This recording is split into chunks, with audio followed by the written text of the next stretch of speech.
Hola a todos, muy buenos días, bienvenidos a serenitymarkets.com, su web de información financiera en tiempo real de referencia. Les habla José Luis Cárpatos y esta es nuestra cita tradicional de cada sábado con el vídeo con las 4 claves de la semana que ahora termina. Empezamos a grabar hoy sábado día 10 de diciembre a las 10 menos cuarto de la mañana. Hoy bastante más tarde de lo habitual, pero es que he tenido una nochecita toledana. Por un tema que me da mucha pena. Realmente no es por nadie de la familia, o sí, porque es por el perro de la familia, que después de tantos años, tiene el pobre 13 años, pues para mí es que casi como un miembro de la familia. Y lo estamos pasando muy mal. El pobre animal, que es uno de los mejores perros que he tenido, porque he tenido muchos a lo largo de mi vida, fiel, cariñoso, nunca ha tenido un mal gesto, obediente, siempre ha sido un compañero, siempre, bueno, pues no he escuchado el vídeos aquí acostado a mi lado durante estos 13 años que tiene de vida y máster y bueno, y de todo, lo ha escuchado todo el pobre. Siempre ha estado ahí y la verdad pues que le tengo mucho cariño al pobre animal. Se ha hecho mayor y tiene muchos problemas. Y tiene dolor crónico, artrosis, muchas complicaciones y hay días que los tiene muy malos y ayer fue uno de ellos y hasta las 3 de la mañana pues no ha dejado dormir porque el pobre tenía mucho dolor. Te pide ayudas, que se te cae el alma, ¿no? Cuando lo ves al pobrecito pidiéndote ayuda con esa mirada para que hagas algo muy triste, de verdad. Lo estoy pasando un poco mal. Todos los que tengan perros seguro que me comprenden lo que son estas cosas. Pero bueno, hay que intentar. Voy a ver si he encontrado una veterinaria especialista en este tipo de procesos de dolor crónico, a ver si consigo ayudarle todo lo que pueda. Son muchos años que el pobre animal ha dado toda su fidelidad y cariño y hay que ayudarle todo lo que se pueda, pobrecito. Bueno, pues nada, por lo demás, pues con mucho trabajo esta semana de puente. No he podido tomar vacaciones y la verdad es que mucho trabajo. He tenido que sustituir a compañeros que sí que estaban y al final he trabajado bastante más de lo normal. Bueno, ¿qué le vamos a hacer? Son gajes de este oficio. El mercado siempre abre y ya saben lo que les digo de... Bueno, el lema que tengo siempre puesto aquí de salvapantallas, Money never sleep, el dinero nunca duerme y hay que estar ahí. Mientras el mercado está abierto hay que estar ahí luchando.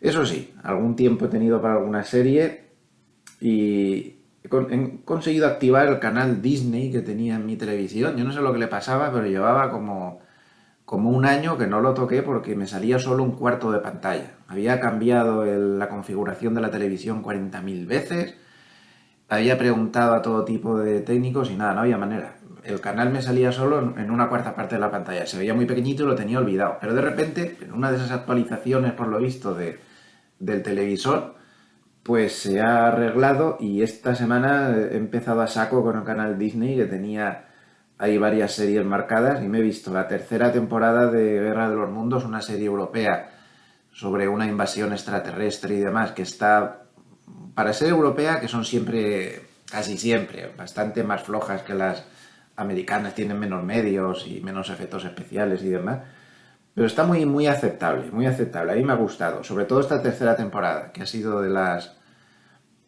mejores. Y también me he visto al completo la única temporada que hicieron en el canal Disney, porque luego la suspendieron, y no sé por qué, porque estaba muy bien. Y último hombre, del cromosoma y último hombre, el último hombre. Y me ha gustado, me ha gustado. No son, ninguna de las dos son las mejores series del mundo, pero bastante aceptables las dos para hacer maratones y pasar el rato. Así que bastante bien. De fútbol no hablo, que para qué, ¿no? Ya hemos hablado mucho de la selección de los 1000 pases. Yo es que coincido con la prensa deportiva. A mí me dio la misma sensación.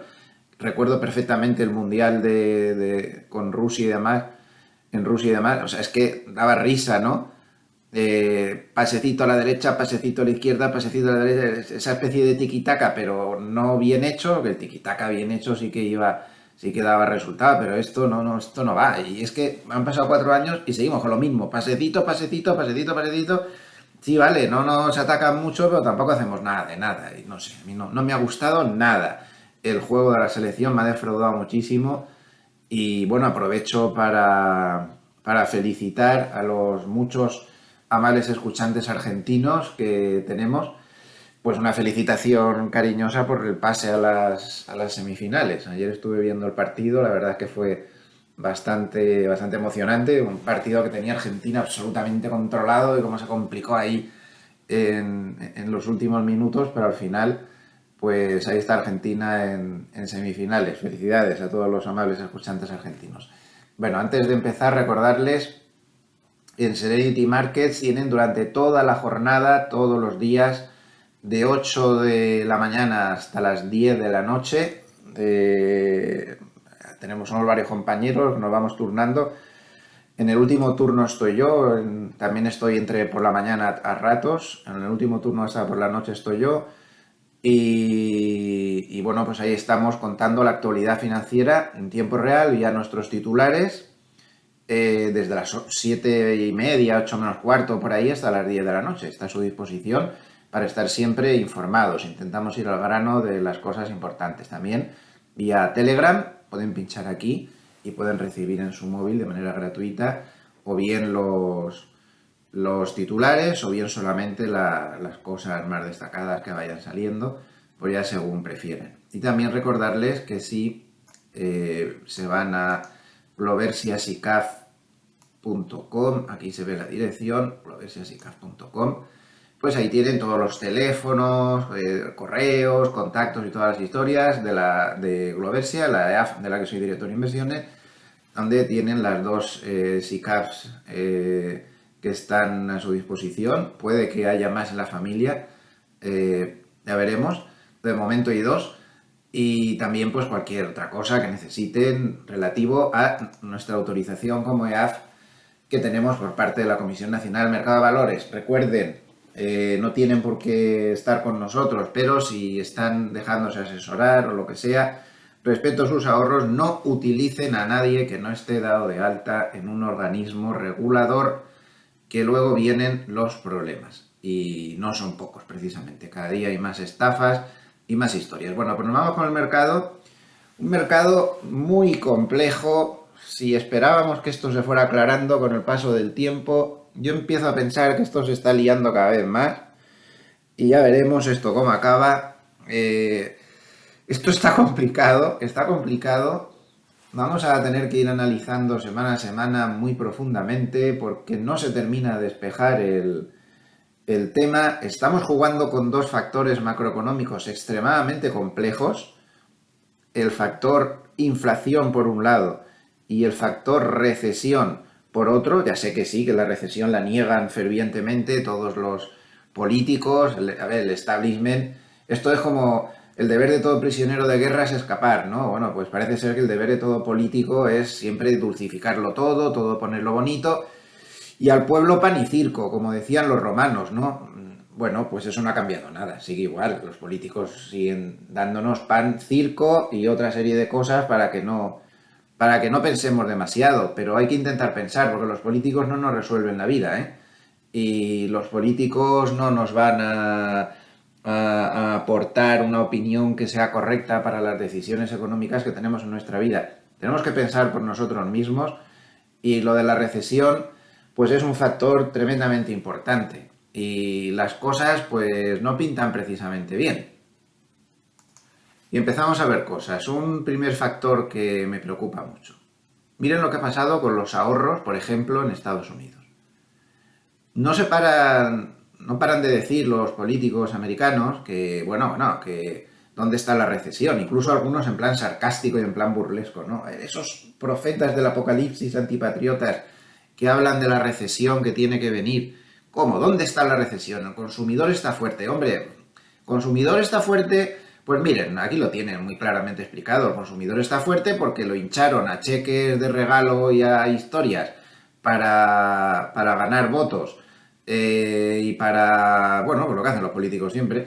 les dieron muchísimo dinero, el ahorro de los consumidores, que además gastaban menos por la pandemia y demás, como es lógico, pues se disparó a niveles nunca vistos antes, pues en la historia, pues de la tasa de ahorro normal, fíjense dónde estaba, a dónde nos fuimos, pues casi 6 veces más o 5 veces más tasa de ahorro de lo normal.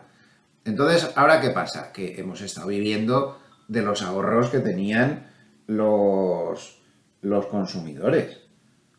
De los ahorros que tenían los consumidores. Ya está. Por eso está dando el consumo una relativa fortaleza, pero no nos engañemos. Ahora se ha acabado, ¿y ahora qué? ¿Ahora qué? Miren todo el colchón que nos hemos chupado, ¿eh?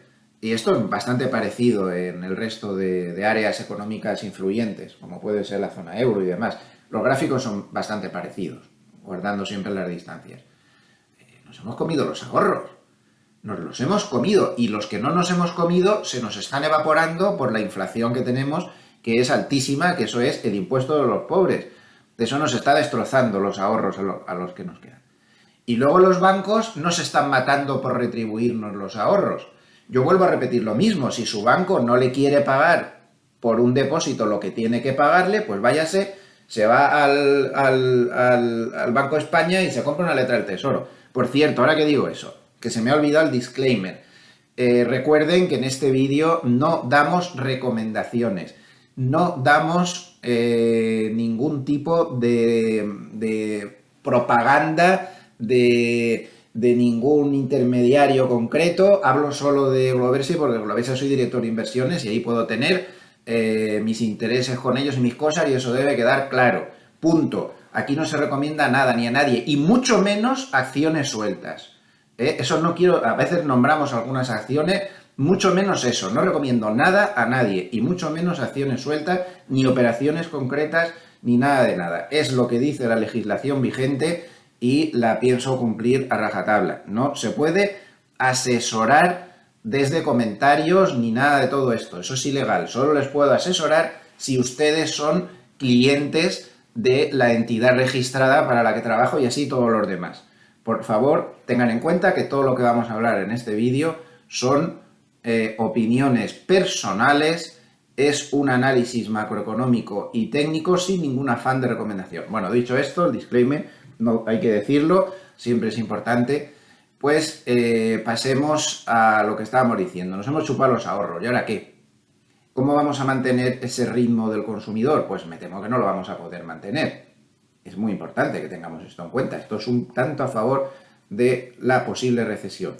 Otro de los factores que hacen temer por esa recesión, ya lo hemos comentado en vídeos de semanas anteriores y no les voy a martirizar dando la matraca otra vez con lo mismo, pero recuerden las inversiones de las curvas de tipos, que a nivel global están siendo inversiones que no se veían en la mayoría de sitios desde los años 80 y desde principios de los 90. No se habían vuelto a ver inversiones tan violentas.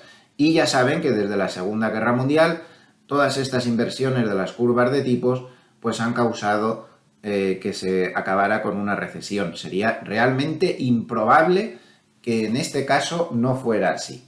Realmente improbable. Ya saben que Bank of America ha pronosticado, no Harnett, sino otros compañeros suyos de Bank of America, esta semana. Eso causó temor en el mercado e hizo que el mercado tuviera mucho miedo. Han pronosticado 3 de los 4 trimestres del año que viene negativo, en Estados Unidos. No sé si acertarán o no, pero ese día, que fue en una conferencia que convocó Wall Street Journal entre CEOs de los grandes bancos, estaba el de Goldman, estaba el de Bank of America, estaba, me parece que el de JP Morgan. Bueno, pues ahí se soltaron el pelo y todos manifestaron, no hicieron pronósticos sobre si el mercado iba a bajar o subir, pero sí hicieron pronósticos sobre que venía probablemente una recesión bastante fuerte debido a la velocidad con la que están subiendo los tipos en todos los sitios, especialmente en Estados Unidos. Ahora les muestro el gráfico que tenía antes en pantalla, pero antes hay que ver este. Miren la velocidad a la que estamos subiendo. Estamos aquí, en este ciclo de aquí, este que está de color azul. Solamente en la historia, desde la Segunda Guerra Mundial, solo ha habido 2 ocasiones en las cuales la Reserva Federal iba tan agresiva.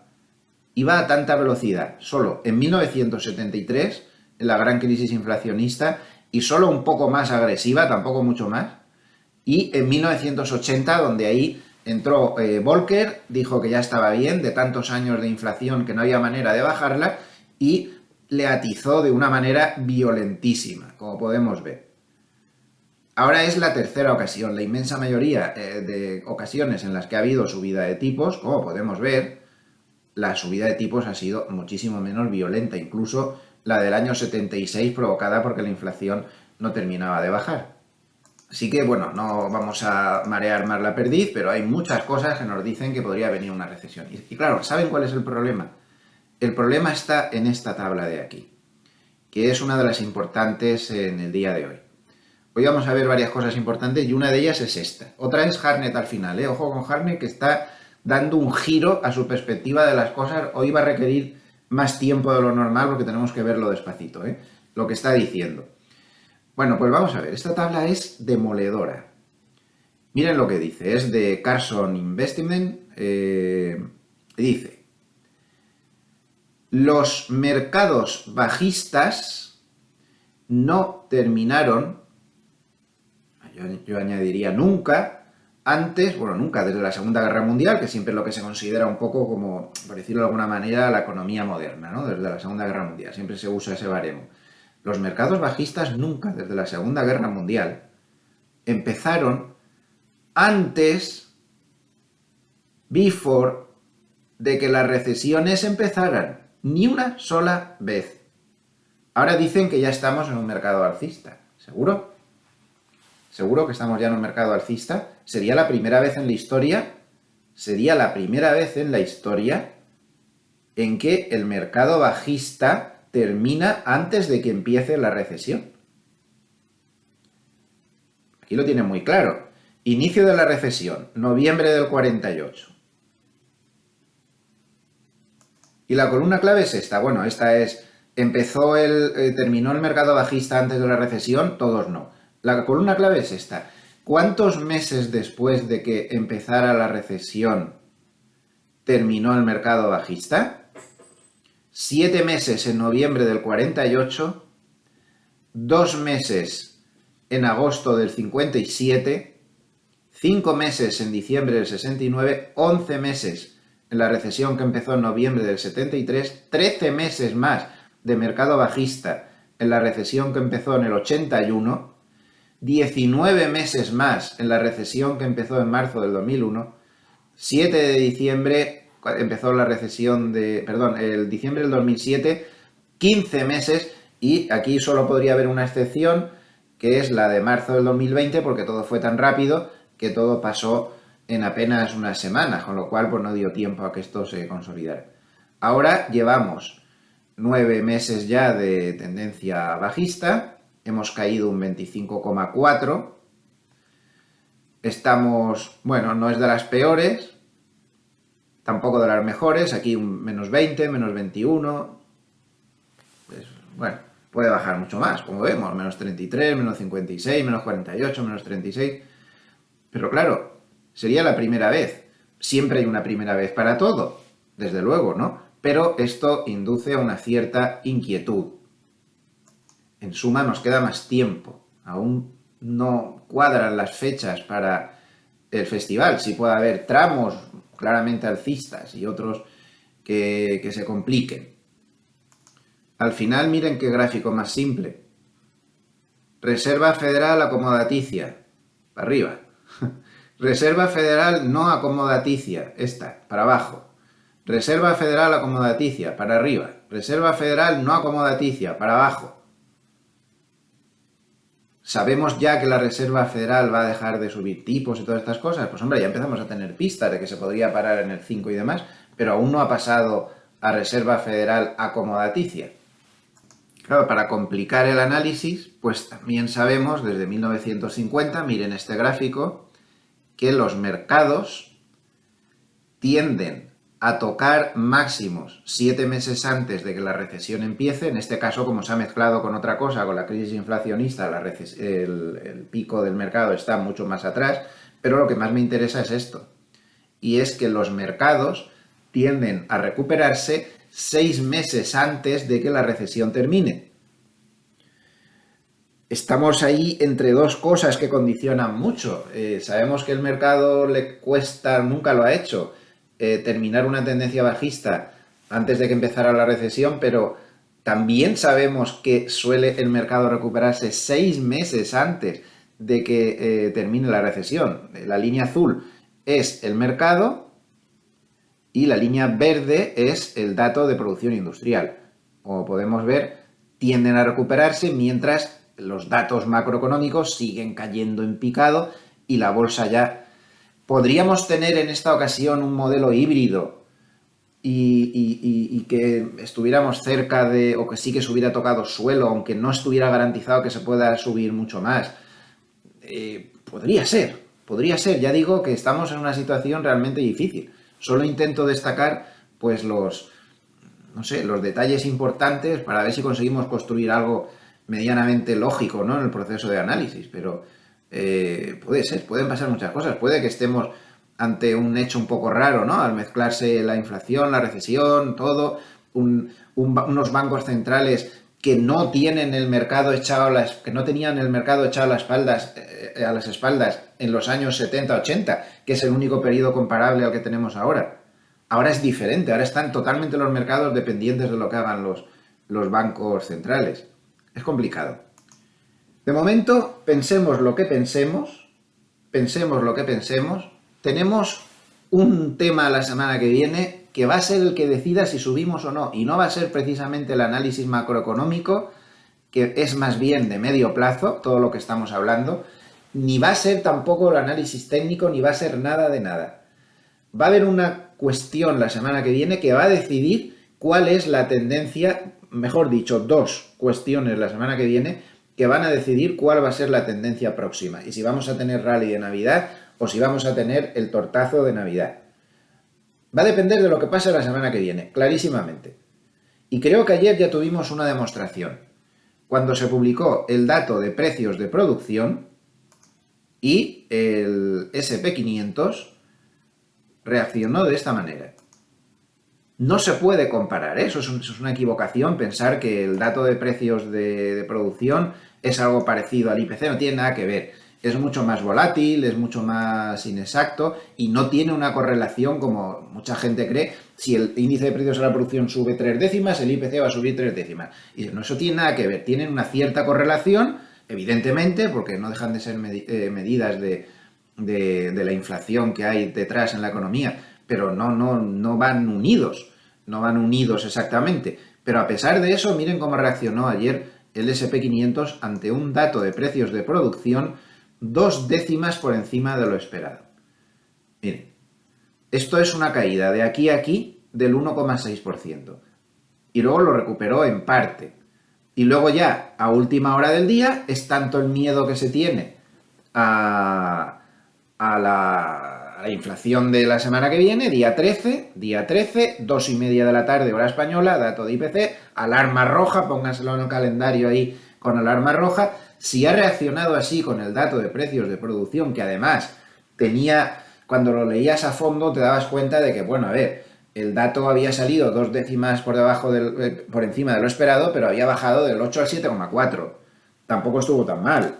Y además se veía que solo 2 partidas habían distorsionado toda la subida, que era algunos vegetales, los costes de producción de algunos vegetales, como tomates y otras cosas, y por otro lado, una subida del más del 11% en los intereses que se cobran por los márgenes, los brokers y compañía. Eso está, pues, es una casualidad que pues están subiendo los tipos de interés y eso ha subido mucho y eso no lo tuvieron previsto los analistas, no cayeron ahí en la cuenta, pero ya está, tampoco fue tan terrible. Eso sí, es un dato que puede que nos esté dando el mensaje de que la inflación está bajando por el efecto matemático base. No quiero volver a ese tema, pero les recuerdo que las matemáticas son decisivas en este tema y que la inflación no está bajando, ni un solo mes ha bajado, a pesar de que estamos diciendo de que está bajando. Eso no es cierto. Lo que está bajando es que como el mismo periodo del año anterior había subido el 0,8, pues si en este mes te sube el 0,4, aunque sigue subiendo realmente, la interanual baja. Eso es lo que está pasando. Entonces, comparando con lo que pasó el año pasado, hasta el mes de junio tenemos garantizado que incluso con la inflación subiendo, siempre que no se pase mucho, la interanual va a seguir bajando espectacularmente y los políticos pueden decir que la inflación está bajando, pero no es verdad. La inflación sigue subiendo cada mes. En el bolsillo nos cuesta cada mes. No es verdad que la inflación haya tocado techo en Estados Unidos. Eso es una mentira enorme. Lo que pasa es que hay un efecto económico matemático de base que te mete en el truco del almendruco, porque comparas con el año anterior y dices, no, es que está bajando la interanual. Sí, vale, está bajando la interanual porque crece menos rápido, pero sigue creciendo, amigo mío. Sigue creciendo, amigo mío. Eso es lo que hay. Entonces, bueno, pero da igual, eso va a seguir bajando, esa comparación interanual, hasta junio. En junio se acabó el chollo. Ya la comparación con el año anterior ya no va a servir. Va a servir, pero si hay subidas se van a incorporar al interanual. Pero de momento hasta junio pues podemos vivir un poco del cuento. Entonces, para el mercado esto es absolutamente vital. Ni la macro, ni la micro, ni lo que yo opine, ni lo que opine el otro, ni el que opine el de más allá. Atención a los movimientos brutales que vamos a tener con el IPC del día 13. Y da igual que salga lo esperado, se va a mover igual de bestia. Miren en naranja todas las publicaciones de gráficos muy interesantes de Reuters Refinitiv. En naranja están marcados cómo se reaccionó en los días de publicación de IPC desde el mes de junio. Menos 3%, el de julio fue más moderado, se movió apenas 0,5%, pero luego en agosto casi un 3% otra vez. En septiembre un 4 y pico por ciento de caída. En octubre casi un 3% de subida y ya en noviembre fue el espectáculo con más de un 5% de subida. No esperemos que la barrita naranja de esta ocasión vaya a ser mucho menor.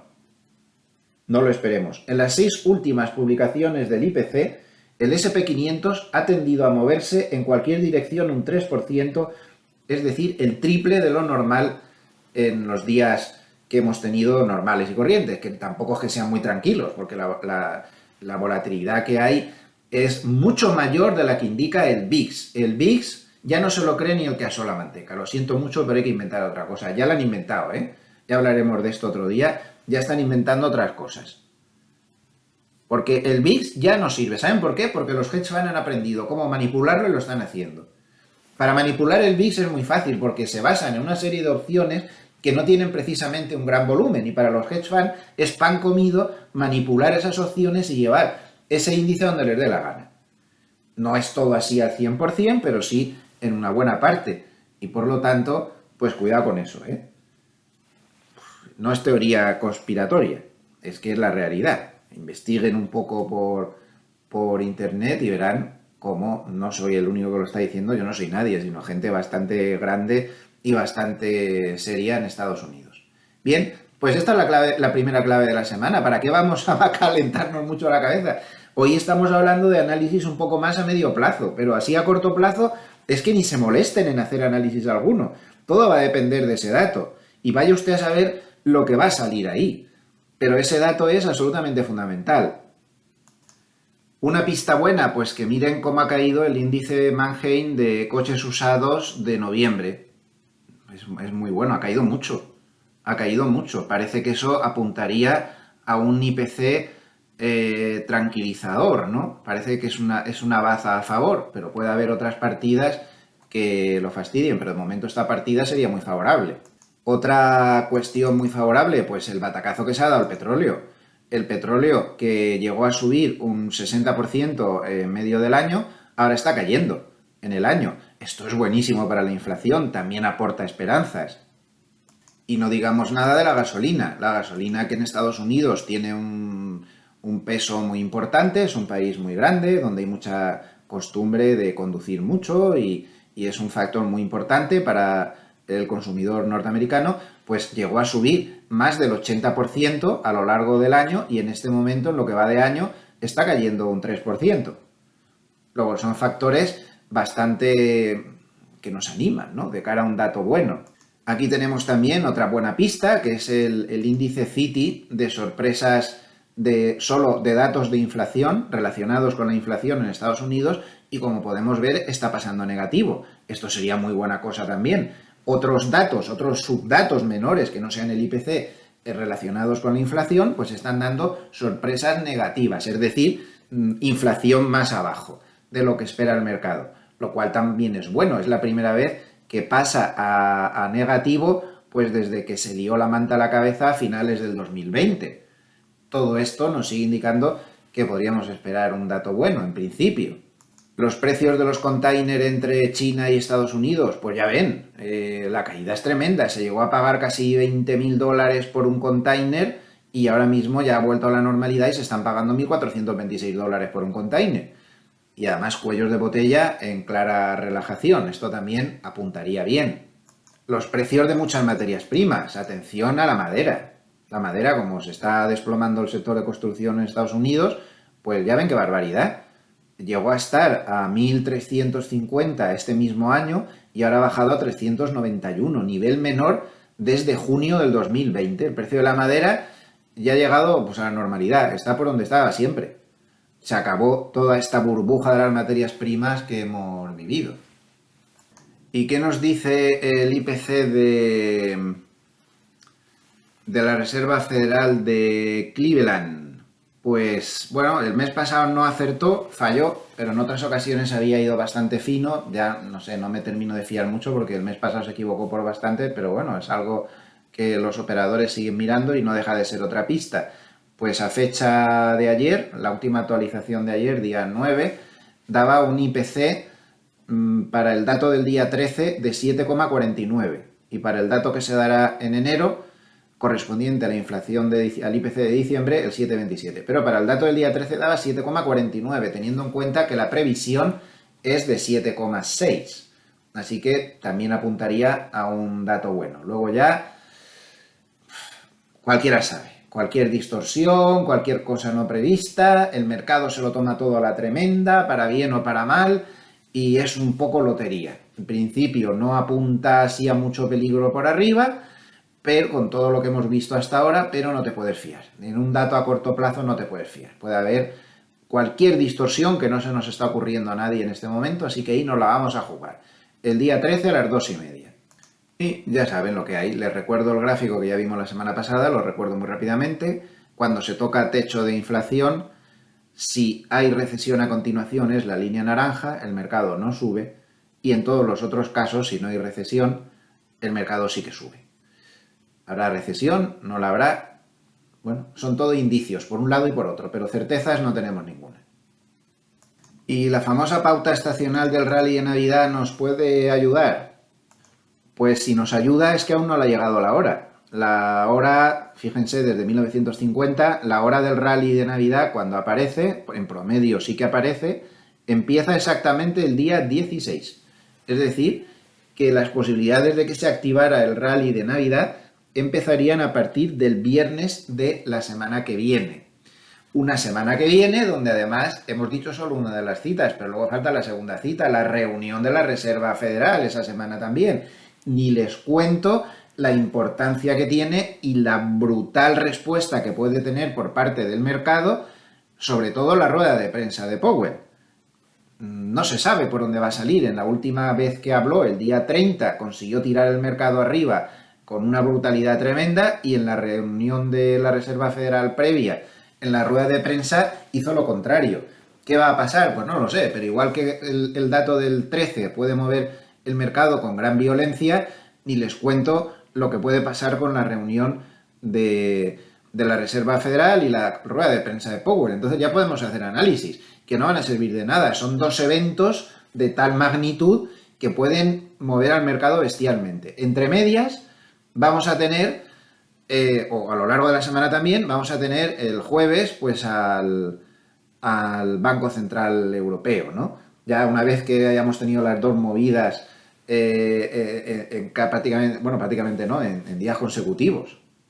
Aquí tienen el calendario, lo de la Reserva Federal, empezará la reunión el martes y terminará el miércoles, 13-14, es decir, además aquí está marcado en asterisco, en esta reunión, fíjense que lo pone aquí, darán proyecciones económicas, cosa que no hacían desde septiembre. Así que atención.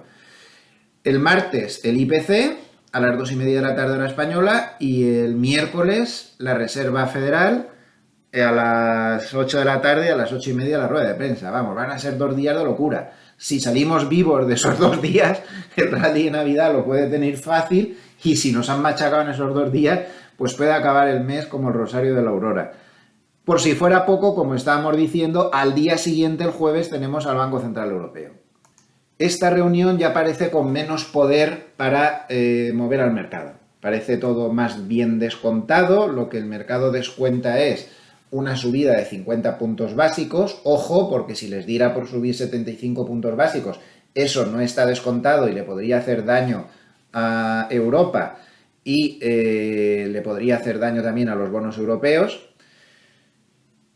Pero no es muy probable eso de los 75 puntos básicos. Lo de menos de 50 puntos básicos también parece muy improbable. Eso podría provocar una explosión alcista en bolsa y bonos, subir menos de 50, pero lo veo muy difícil. Lo normal es que suban 50 puntos básicos. Y que en el comunicado Lagarde, aunque no le suele salir muy bien eso, pues que intente tener un tono más o menos duro, más o menos agresivo. Eso sería lo normal y lo que se podría esperar. Como está bastante descontado, pues tampoco parece que tenga una capacidad de mover al mercado pues excesivamente grande. Pero aún hay un evento más importante en la semana que viene, por si esto fuera poco. Tenemos el viernes vencimiento de derivados trimestral. Ojo, porque los intereses que tienen las manos fuertes en los vencimientos trimestrales son enormes. Y por lo tanto puede haber mucho movimiento que sea simplemente movimiento falso provocado para influir en el vencimiento. Ya saben que la mayoría de vencimientos importantes van a terminar en la apertura del viernes de Estados Unidos. Luego queda un trozo de vencimiento que vence al cierre.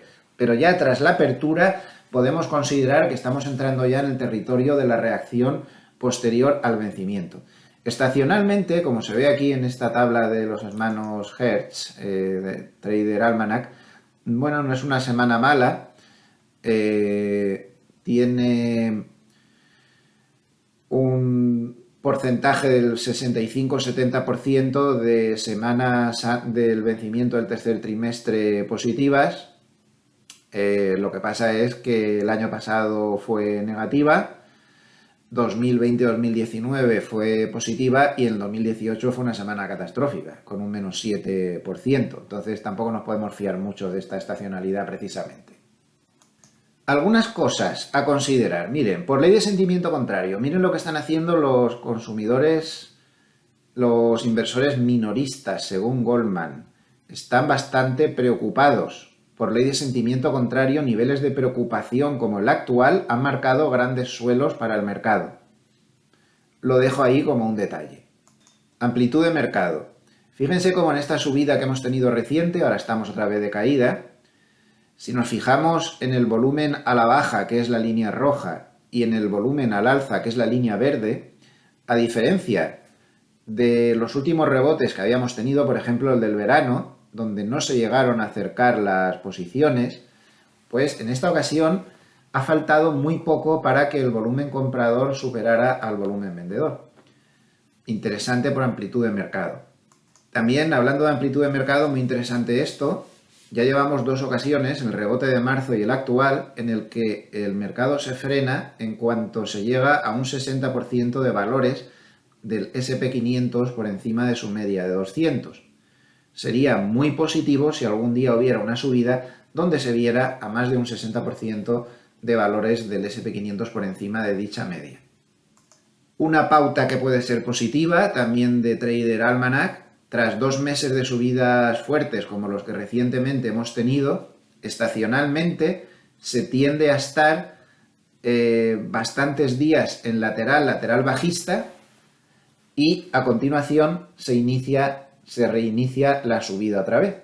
No deja de ser interesante. Esto lo publicó durante la semana Almanac Trader.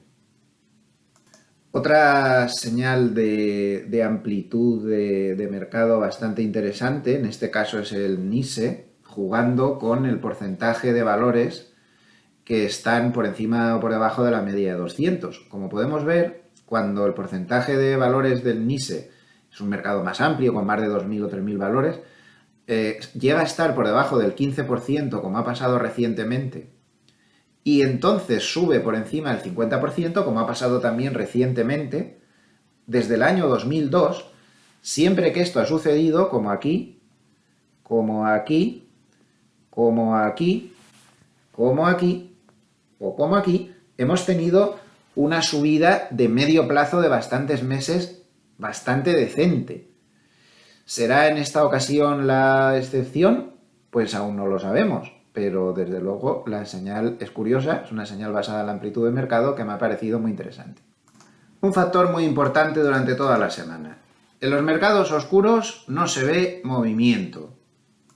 Aquí tienen el gráfico actualizado a cierre de ayer. Sí, bueno, hay una cierta caída en los últimos tiempos, pero ni hubo chicha a la compra cuando íbamos hacia arriba, a pesar de la fortaleza de la subida, ni hay un volumen vendedor claro tampoco en la bajada. Las manos fuertes están tocándose las narices, están esperando, no tienen nada claro lo que hacer y no están en el mercado, ni son ellos los que lo han tirado arriba, ni son ellos los que lo han tirado abajo. Al final está muy claro que los que lo tiraron arriba fueron CTAs y cierres de cortos, y los que lo están tirando abajo son hedge funds tomando más cortos.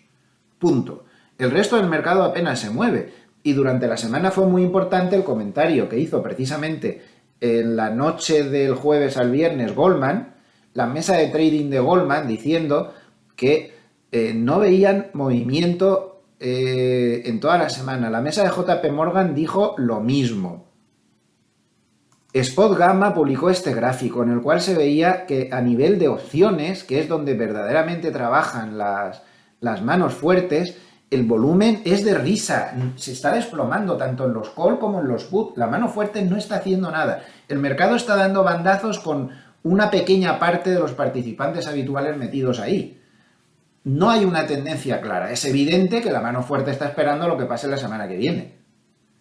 También hay otro factor cuantitativo a tener en cuenta, y es que Goldman decía ayer que los fondos long only no estaban entrando, tenían muchísima liquidez y les estaban llegando comentarios de clientes de fondos long only, le llegaban comentarios de clientes de fondos long only, según los cuales no podían aguantar a lo mejor hasta fin de año con un tanto por ciento de liquidez tan enorme en el fondo, y posiblemente tenían pensado entrar en los últimos días y podrían alimentar el rally de Navidad siempre que el dato de IPC y la reunión de la Reserva Federal no hayan tumbado los mercados de una manera muy exagerada. Esto hay que tenerlo en cuenta también. Igual que se ha comentado mucho durante toda la semana que las grandes caídas que veíamos, que ya vemos que no están reflejadas en ningún indicador de los habituales, que muestran que las manos fuertes no son las que lo están haciendo, eran ventas fiscales. Es decir, como se ha caído tanto en tantos valores a lo largo del año, pues hay muchos valores que acumulan unas minusvalías enormes y muchos grandes inversores están cerrando las posiciones para generar la minusvalía fiscal, guardándose los valores en los que tienen plusvalías, que son bastante menos, para el año que viene, y así diferir el pago del impuesto pues un ejercicio más. Esto es algo muy habitual, no solo en Estados Unidos, sino en todos los sitios. Entonces se están generando esas minusvalías fiscales para que puedan deducir ya este ejercicio, y estoy muy seguro que estos rumores son ciertos, yo estoy muy seguro, pues muchas ventas por minusvalías fiscales. Como vemos, un lío de muy padre y señor mío, hay que tener muchas cosas en cuenta. Otro factor de sentimiento contrario muy poderoso para mí. En este gráfico podemos ver las proyecciones anuales, el promedio de proyecciones anuales que hacen los estrategas de Wall Street, de los grandes bancos de inversión, cada año respecto al año siguiente. Como podemos ver, lo normal es que la mayoría de las veces siempre dicen un año alcista, les da igual que estemos en tendencia bajista. Durante toda la tendencia bajista del año 2000 siempre proyectaron para el año siguiente que se iba a subir, y se cayó y mucho. En la gran caída de los años 2007 a 2009 siempre proyectaron a finales del año anterior que al año siguiente se iba a recuperar, y se equivocaron, siempre se equivocaron, porque aquí hubo tendencia bajista y aquí hubo tendencia bajista. Y ahora miren lo que está pasando. Por primera vez desde hace 20 años están pronosticando bajadas para el año que viene. Esto, por ley de sentimiento contrario, muestra una negatividad extrema que podría llevar a que lo que va a pasar el año que viene sea todo lo contrario. Cuidado. A mí me pareció muy interesante esto. Me pareció extremadamente interesante. Ahí lo dejo. El factor técnico, evidentemente, también tiene mucho que decir respecto a lo que ha pasado esta semana. A ver, a pesar de todo lo que hemos dicho, el principal factor bajista que hemos tenido durante la semana, con mucha diferencia, no nos busquemos películas. El principal factor bajista que ha habido es simplemente que el SP500 se ha estrellado contra la zona de grandes resistencias sobre la que advertíamos una y otra vez. Ya saben, ahí estaba la directriz bajista mayor de toda la tendencia bajista y ahí chocó.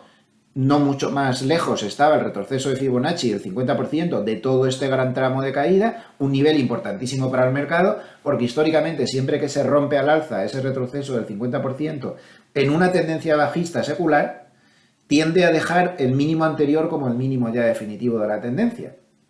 Entonces, todo eso era importantísimo y ha llegado ahí y se lo ha comido. Además, exactamente la media 200. Recuerden que Harney recomendó cortos exactamente ahí y anda que no le ha salido bien. Esto es fundamental. Nos podemos montar todas las películas macro que queramos, pero el mercado ha reaccionado primariamente a esto. A esto. Y claro, como siempre que el mercado sube, nos inventamos luego cosas macroeconómicas que lo justifican y cuando caen nos las inventamos también, pues hay que llevar cuidado con esto.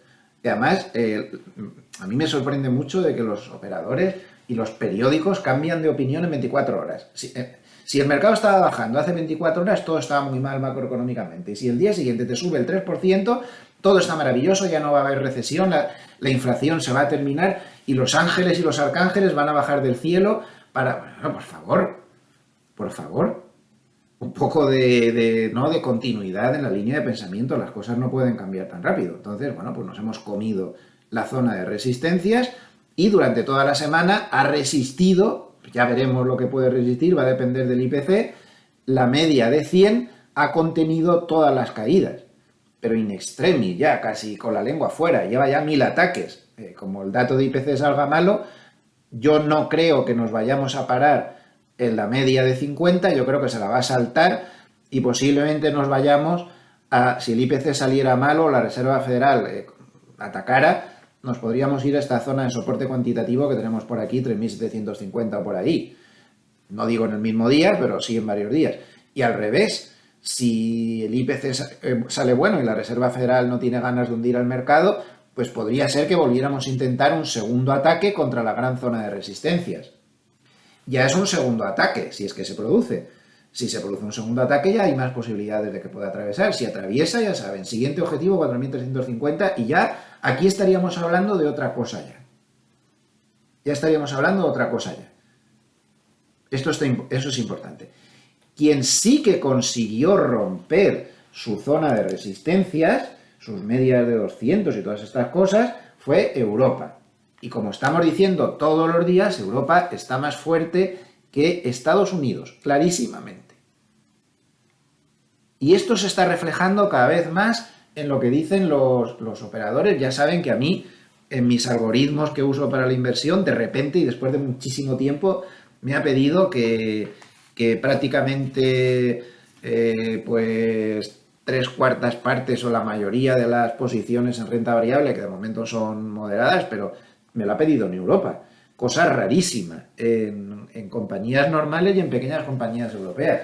Cosa rarísima. Esto no se suele ver mucho y sin embargo mis algoritmos están que tampoco son algoritmos ahí increíbles de una cosa ahí de ¿no? redes neuronales, son unas cosas básicas, los modelos de gestión de asignación estratégica de activos y ya está, que todo el mundo conoce. Entonces, no me dan prácticamente bolsa americana, me dan muy poco. Y sí que me dan un poquito sí, pero la mayoría de esas inversiones moderadas me la dan en Europa. En Europa y en bolsa internacional, miento, no lo estoy diciendo bien. En Europa no, en bolsa internacional ex Estados Unidos. Bolsa internacional ex Estados Unidos, es decir, quitando Estados Unidos. Para Estados Unidos le reserva un paquetito menor. Por algo será. Claro, me gustaría que vieran este gráfico. Es que es posible que nos hayamos pasado un poco, ¿no? de cascarle a Europa contra Estados Unidos.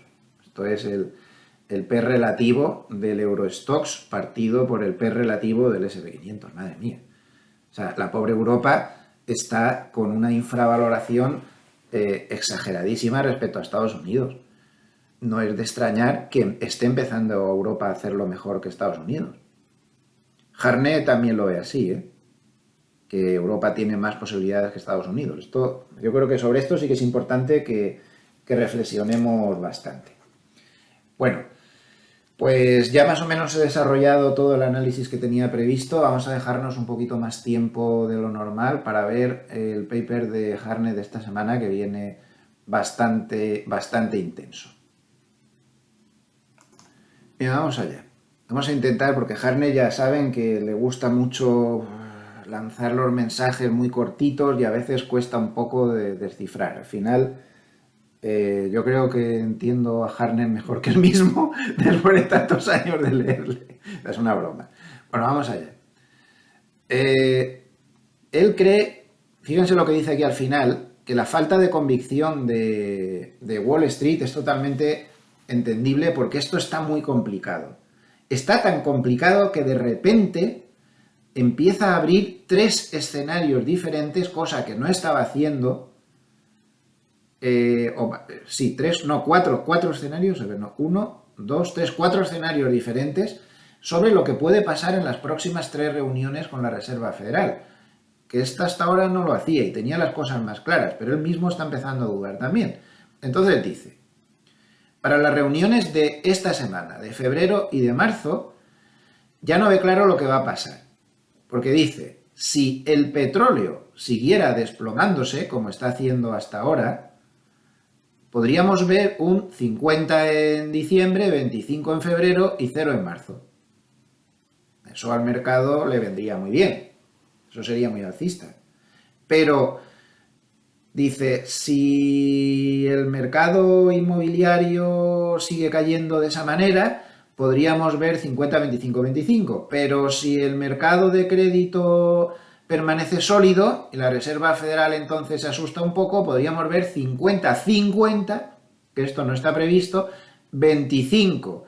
E incluso, en el peor de los escenarios, él cree que se podría ver como el mercado laboral no mostrara debilidad, que sí que la está empezando a demostrar. Recuerden que el dato del viernes pasado es un poco fake, se contestaron solo el 49% de las encuestas que se enviaron, pero por ejemplo ayer en el paro semanal vimos que el total de perceptores de subsidio de paro estaban al mayor nivel desde febrero de este año, atención, Pero dice Harnett, si se diera que el mercado laboral no se enfría, podríamos estar hablando de un 50-50-50.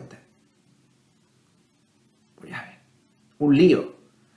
Llama la atención sobre por qué China está reaccionando levantando las medidas del COVID y todas estas cosas, porque las exportaciones se le han caído un 8,7% en noviembre y porque los datos económicos pues son un desastre y tiene que espabilarse. Aquí hace un comentario bastante confuso. Este párrafo es clave. Primero empieza a reflexionar de que la rentabilidad de los bonos americanos a 30 años ha bajado 100 puntos básicos en las últimas 6 semanas. Y eso muy normal no es. De hecho, aquí pone un gráfico, el gráfico 3, ahora volvemos ahí.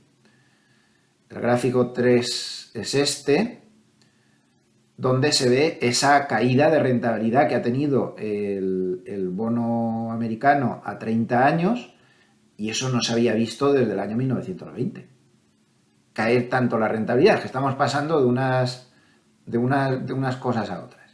Perdón, aquí en este gráfico lo que pone es la caída de la cotización, que como podemos ver llegó a ser la mayor del 1920, perdón, que lo estaba diciendo mal. Ese gráfico anterior era la caída de esto, es que lo he interpretado mal. Aquí lo que dice es, la rentabilidad cayó 100 puntos básicos en las últimas 6 semanas, después de la gran pérdida, pero se refiere en este caso a cotización, no a rentabilidad, desde 1920. Lo hace todo tan breve que al final te despista. O sea, que aquí habla de cómo ha caído la rentabilidad en las últimas 6 semanas, pero después de la coma de lo que está hablando es de la caída de cotización.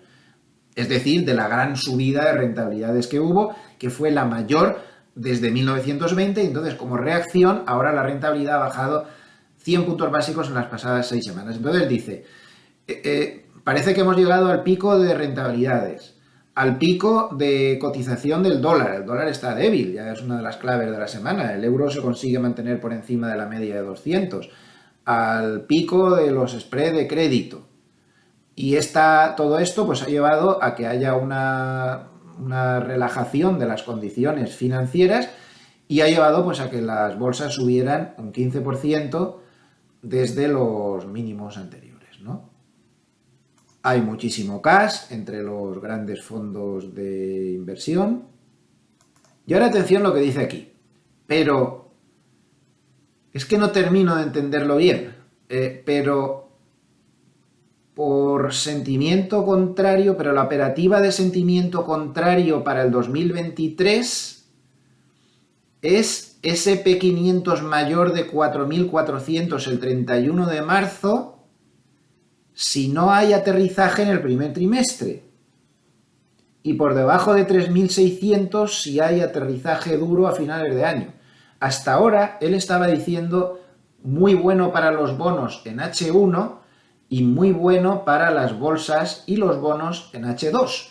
Pero este párrafo creo, es que es difícil de entender porque lo pone tan constreñido ahí, pero yo creo que lo que está queriendo decir es que ya no lo tiene tan claro y que abre la puerta a que las bolsas, ante todos estos picos y todas estas cosas, pudieran tener un primer trimestre bueno si es que no hay aterrizaje forzoso, si no se ponen las cosas mal, y luego se complicaría todo muchísimo. Lo está diciendo un poco al revés ahora, porque el aterrizaje duro ahora llegaría más tarde de lo que estaba previsto.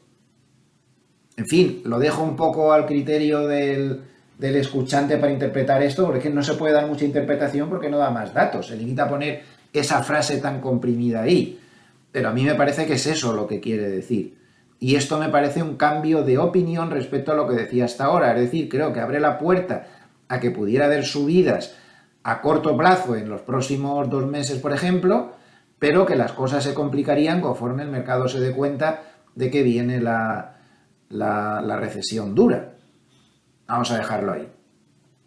Más cosas importantes, los flujos durante la semana pues han llegado al oro 65 millones, pero para todos los demás salidas de bonos muy pequeñas, eso sí, de 100 millones, salidas de cash de 5.700 millones y salidas de bolsa de 5.700 millones. Y él hace el siguiente comentario: pequeñas y con poca alegría.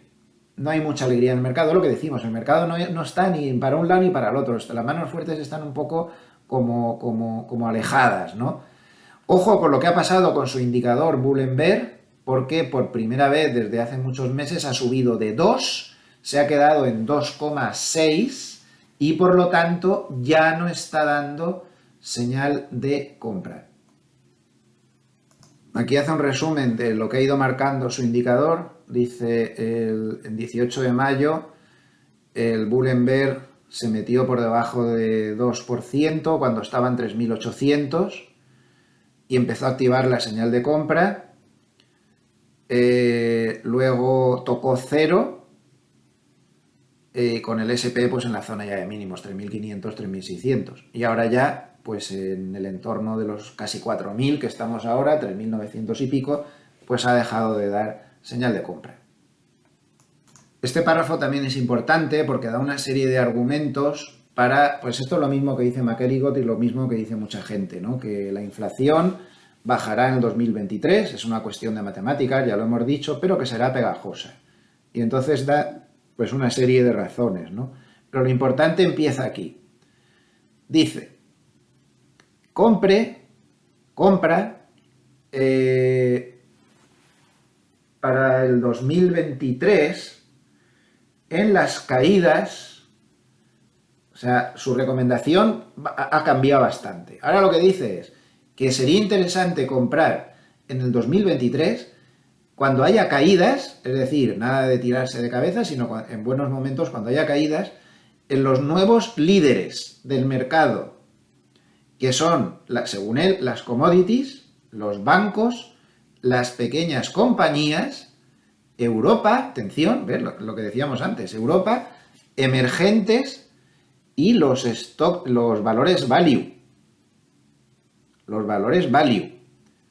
Es decir, activos que reaccionan bien ante lo que él cree que va a ser el escenario. Y yo creo que en esto tiene razón. Las otras cosas no lo sé, pero en esto yo creo que tiene razón. Su escenario es este, ante un escenario de alta pero estable inflación. Es decir, no una inflación del 10, del 9, del 8, pero a lo mejor sí una inflación que no baja del 4 al 5. Puede ser perfectamente. Es que ese parece que es el escenario más probable. Es que la inflación cuesta muchos años volverla a embridarla. Los políticos lo quieren terminar todo muy pronto y ya estamos en el 2%.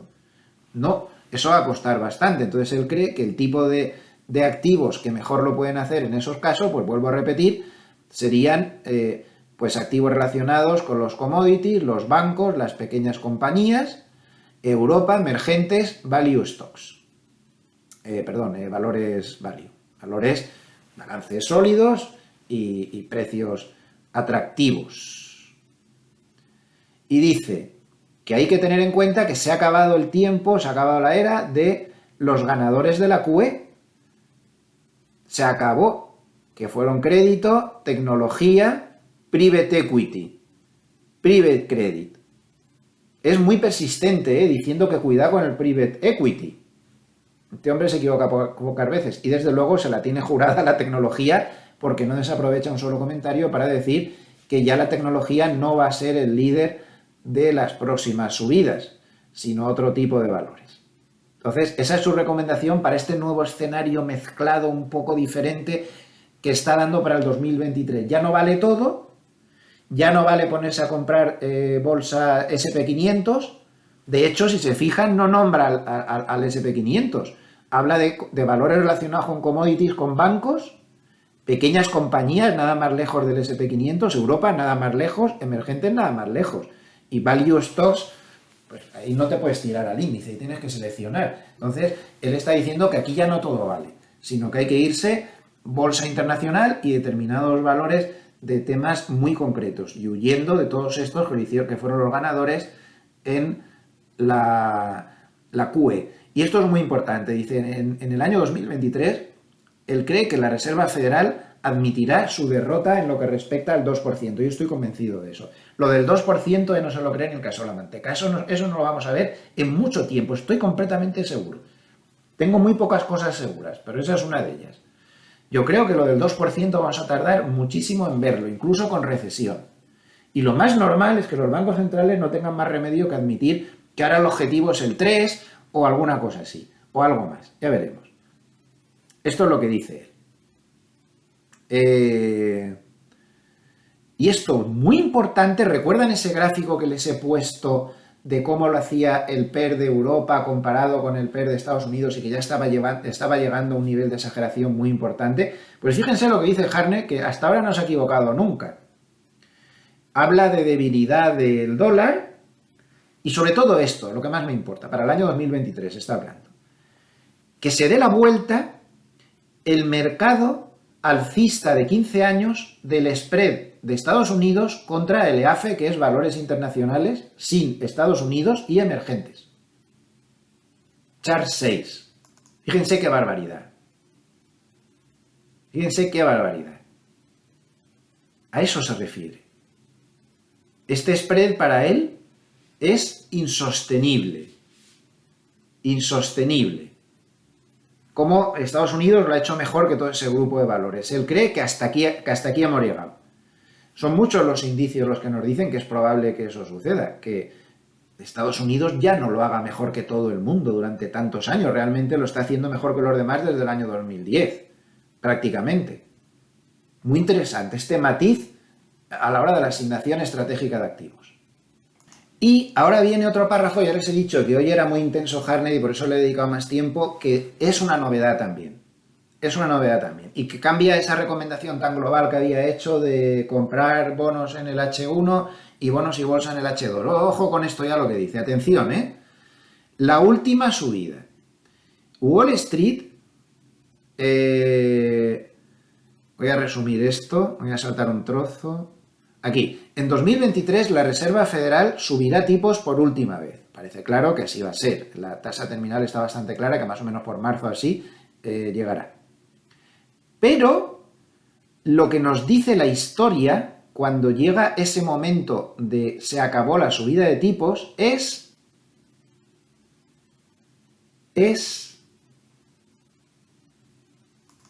compre la última subida, pero venda en la última subida. Esa fue la estrategia correcta. Bueno, puede parecer un juego de palabras, pero lo que quiere decir es esto. A ver, vamos a traducirlo mejor. Lo que dice aquí es, compre, con la última subida funcionó, pero, por eso dice, compre con la última subida, pero venda con la última subida. Venda la última subida fue la correcta estrategia en los años inflacionistas 70-80. En suma, lo que pretende decir es que la estrategia correcta, lo está traduciendo mal, la estrategia correcta cuando el mercado no está en una era inflacionista como esta, cosa que solo se había visto en los años 70-80, cuando compras con la última subida te suele funcionar bien. Pero cuando estás en una época inflacionista como esta, dice que no, que lo que hay que hacer es vender con la última subida. Fíjense qué curioso. Y vamos a ver los gráficos. Antes de ver los gráficos, terminamos de ver el resumen para que se comprenda mejor. Según él, su teoría es que hay que comprar bonos siempre, porque los bonos después de la última subida subieron 9 de 10 veces. Eso lo tiene claro. Pero que hay que vender después de la última subida de tipos cuando estamos en una era inflacionaria como esta. Sin embargo, cuando se está en una época que no es inflacionista como esta, el comprar con la última subida fue la correcta estrategia en todas las ocasiones. En cambio, comprar dólares, vender oro fue la correcta estrategia después de la última subida en la época inflacionista, pero no salió bien cuando estábamos en época desinflacionista. Y este gráfico es el que nos aclara todo este pequeño lío. Vamos a verlo. Bueno, aquí está, periodos inflacionistas. Porcentaje de retorno o de pérdida después de la última subida de tipos, cuando ya se llega a la tasa terminal, lo que puede pasar en el mes de marzo. Periodo inflacionista 1970-1988. Los bonos a 30 años, subida a los 3 meses del 7,4. Los bonos corporativos con grado de inversión, es decir, con rating de triple B o más, hacia arriba, 5,7% de subida. Pero atención, Dow Jones, 4,5% de pérdida a los 3 meses, 6,4% de pérdida a los 6 meses. Oro, ojo, 12,6% de pérdida a los 3 meses, 11,4% a los 6 meses. Sin embargo, en los periodos donde no estábamos presionados por la inflación, no pasó así, y comprando con la última subida se habría ganado 13,2% en bonos americanos a 30 años a los 6 meses y 13,1% en el Dow Jones a los 6 meses. Pero es que no estamos en esto, estamos aquí.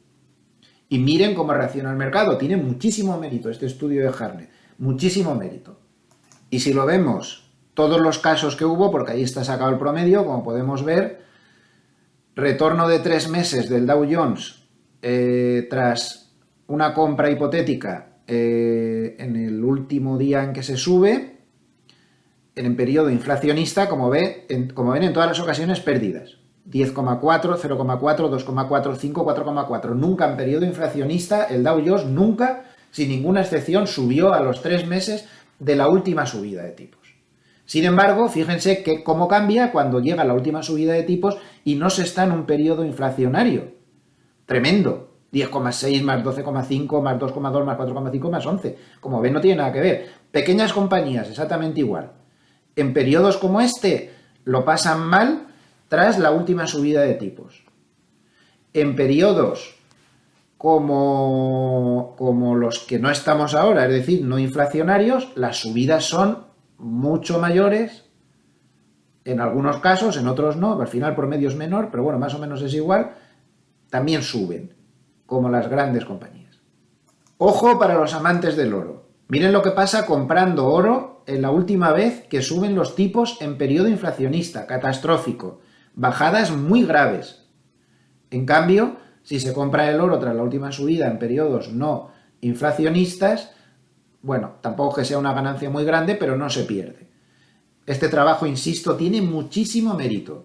En cambio, los bonos del Tesoro, en todas las ocasiones, tanto en periodos inflacionistas como no inflacionistas, subió menos en el 74 que bajaron, y tampoco fue una bajada grave del 1,8. Fue la única excepción. En todas las demás, a los bonos a 30 años les da exactamente igual el periodo inflacionista o no inflacionista. Y aún hay más. Perdonen que me pase yo un poquito de hora, pero ya ven que esto es un pedazo de paper el que ha hecho Hartnett absolutamente de culto. Esto hay que empapárselo. Yo recomiendo que repasen el vídeo porque este hombre es que hace un análisis que es de 5 estrellas. Él cree que la recesión empezará en 10 a 12 semanas. En suma, unos 4 meses, ¿no? Aproximadamente. Unos 3 meses o así. 10-12 semanas. ¿Por qué? Dice, porque la curva de tipos está con la mayor inversión desde el año 81, porque el petróleo ha bajado un 40% a pesar de la reapertura en China y el embargo de Rusia, de todas las historias con la reserva estratégica y demás. Tercer motivo, porque los valores bancarios, han bajado 10% en 4 días. Otro motivo, porque el ISM, la subpartida de nuevos pedidos del ISM de manufacturas lleva bajando 3 meses.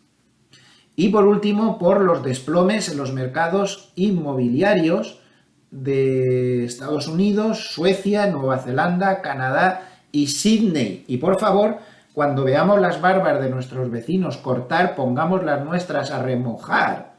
Nuestro mercado inmobiliario seguramente le va a pasar lo mismo. Entonces, ahí da razones para que la recesión empiece en 3 meses. Y aquí da otras razones para que la recesión empiece, sin embargo, en el segundo semestre. Ya como voy muy pasado de tiempo, lo pueden parar y darle un vistazo. Por cierto, nombra a España. Nombra a España y su informe de empleo. Curioso. Termino ya con esta parte final del párrafo, que es importantísima. Dice, el mejor hedge, es decir, la mejor posición o postura que se puede tomar, sea cual sea el escenario, de que la recesión empiece antes o empiece después, sea cual sea el escenario de riesgo en este 2023 por el momento, es estar en bonos y en valores aburridos con balances muy sólidos. Ahí queda esa última recomendación de Hartnett, paper 5 estrellas.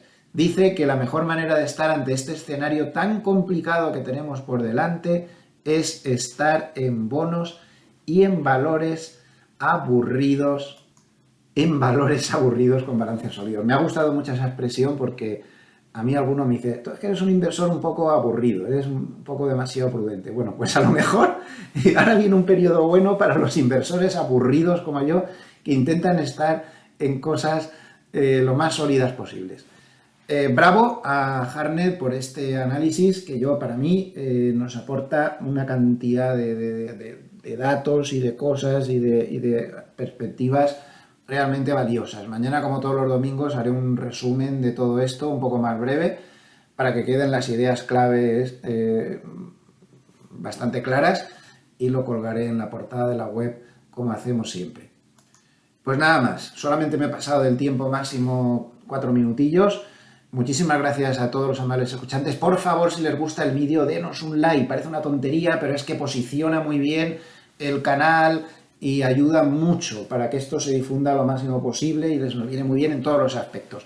Y si no se han suscrito al canal, pues suscríbanse, porque son 3 vídeos diarios mínimo, más el vídeo de los sábados, para poder tener los avisos cada vez que lleguen. Suscríbanse y denle a la campanita para que les lleguen las notificaciones. Muchísimas gracias, lo dicho, a todos los amables escuchantes. Les espero de nuevo el lunes sobre las 8:30 para ver la apertura en Europa. Que pasen un buen fin de semana y que disfruten de sus seres queridos, que es lo mejor del mundo. Muy feliz Navidad. Se acerca la Navidad subyacente, pero nosotros tenemos la suerte de estar celebrando esto ya desde el 1 de octubre. Eso, el que no lo quiera, pues él se lo pierde. Pero nosotros ahí que lo estamos disfrutando. Hasta el lunes. Muchísimas gracias. Hasta pronto.